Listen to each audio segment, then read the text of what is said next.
In this video, I'm going to show you my top 3 entry indicators so that you can nail the perfect entry. The perfect entry will give you minimal drawdowns and a huge reward to risk ratio, so you must master this. Regardless of which trading strategy you are using, you always need an entry trigger. And the entry trigger tells you when you should wait and when you should pull the trigger and enter into the trade. It also helps you to define where your stop loss should be. It might be as simple as a price action candlestick pattern or as complex as a 3-wave correction using the Elliott wave theory.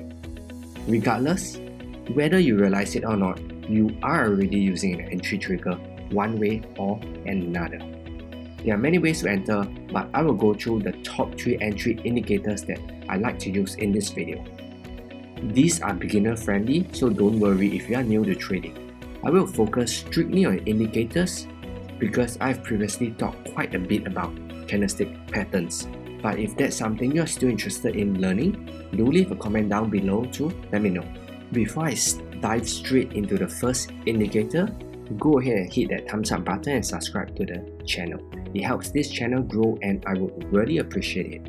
If you are new, we also do a giveaway worth $99 for every single video.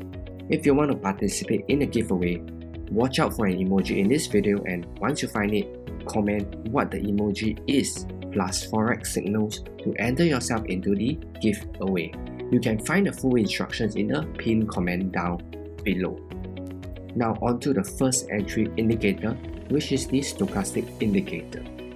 The stochastic indicator is a momentum oscillator that gives you information about the momentum and trend. You can also use it as an entry trigger, and I'll show you that shortly, so keep watching. Now the stochastic indicator considers the absolute high and low of a period and compares it with a currency's closing price. The underlying assumption is that the closing price should move closer to the higher end of the candle's price range when price is in an uptrend. Of course, the opposite is true for a downtrend. The assumption is that the closing price should move closer to the lower end of the candle's price range. If you were to look at the stochastic indicator, you will notice 2 sets of horizontal lines. And if you were to look at the right, you would see the values 0 to 100. These 2 horizontal lines are meant to help you determine when price is overbought or oversold. If price is above the 80 level, price is said to be overbought. And if price is below the 20 level, price is said to be oversold. Then we have the %K and %D line, which we will be using as an entry trigger. I won't go into the exact calculations of this because I want to focus more on using it to nail the perfect entry. There are 4 ways that you can use the stochastic oscillator. However, only one of the 4 can be used as an entry trigger. The other 3 will only give you information about the trend and momentum. This portion is critical, so pay close attention and keep watching. The first way we can use the stochastic oscillator is to determine overbought and oversold conditions, which I've previously mentioned. When price is above the 80 level, that's overbought, and when price is below 20, that's oversold. This is not an entry trigger.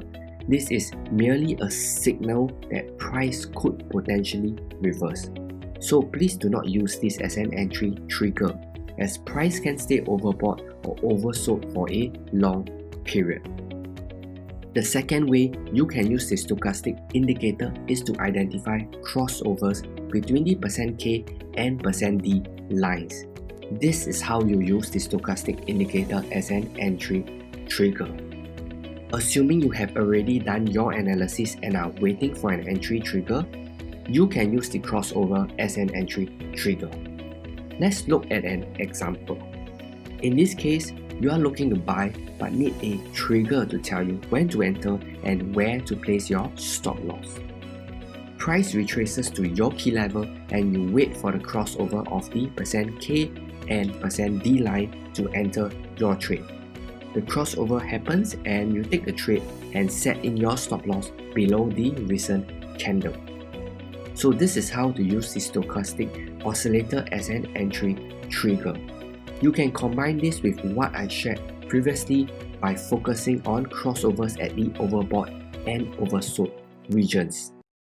The third use of the stochastic oscillator is to determine trend direction. Recall earlier that the stochastic considers the absolute high and low of a period and compares it with a currency's closing price. Well, so if price is falling, then the stochastic indicator will be declining, and if price is rising, then the stochastic indicator will be rising. It provides a visual representation of the trend. Moving on to the final use of the stochastic oscillator, you can use the stochastic oscillator to identify divergence. I've previously recorded a very in-depth video about the various types of divergences, identifying them and how to trade them. I will not cover them in this video, but basically you can identify regular and hidden divergence with the stochastic oscillator. I will leave a link to that video at the top right corner of this video and at the end screen. But I want to caution again that this isn't an entry trigger. Divergences are just a sign that price may be reversing, and you need to combine this with price action. Never trade solely off a divergence. Now the second entry indicator that I want to introduce to you is the DMI. This is an indicator that most of you are not familiar with, so pay close attention and keep watching.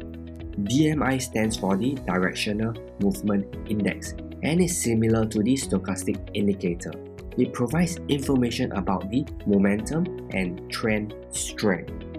You can see that the DMI is made out of three lines: a general ADX line, a positive directional movement line, and a negative directional movement line.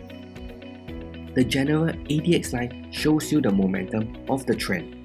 A rising ADX suggests that the trend is gaining momentum, and a falling ADX suggests that the trend is losing momentum.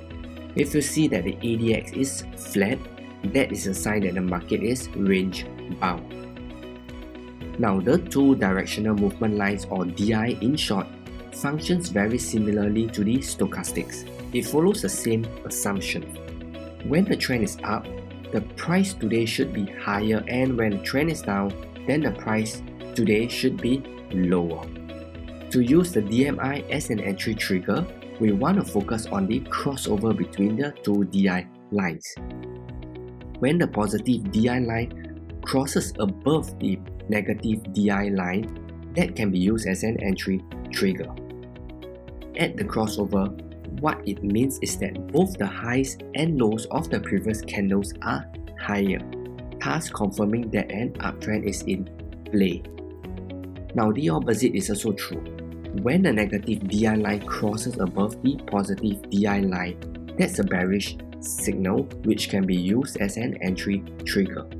When that happens, it indicates that both the lows and highs of the previous candles have been going lower. Moving on to the final indicator, I've saved the best for the last.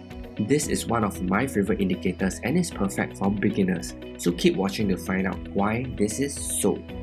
I have previously recorded a video about this powerful indicator and provided a step-by-step trading strategy with this, so I will just touch briefly in this video and provide you with the summarized version.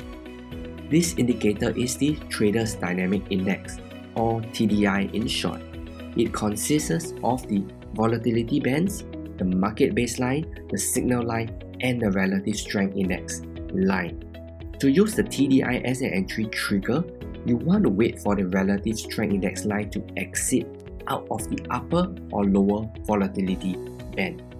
Let's say you want to buy, then wait for the relative strength index to exit out of the lower band. And if you want to sell, then wait for it to exit out of the upper volatility band. Your entry trigger will be when the relative strength index exits out of the volatility band, goes back into the volatility band, and crosses the signal line. I will repeat this again. You will need to wait for the relative strength index to return back into the volatility band and cross over the signal line. So in total, 3 things must happen. Exit out of volatility band, enter back into volatility band, and cross over of the signal line. When we have all 3, that can be used as an entry trigger. So to recap everything, the top 3 entry indicators that I recommend are the Stochastic, the DMI, and the TDI. Do leave a comment and let me know if you have any questions. Now, if you're interested in learning how to identify and trade divergence, I recommend checking this video out next. Thanks for watching. I'll catch you in the next one.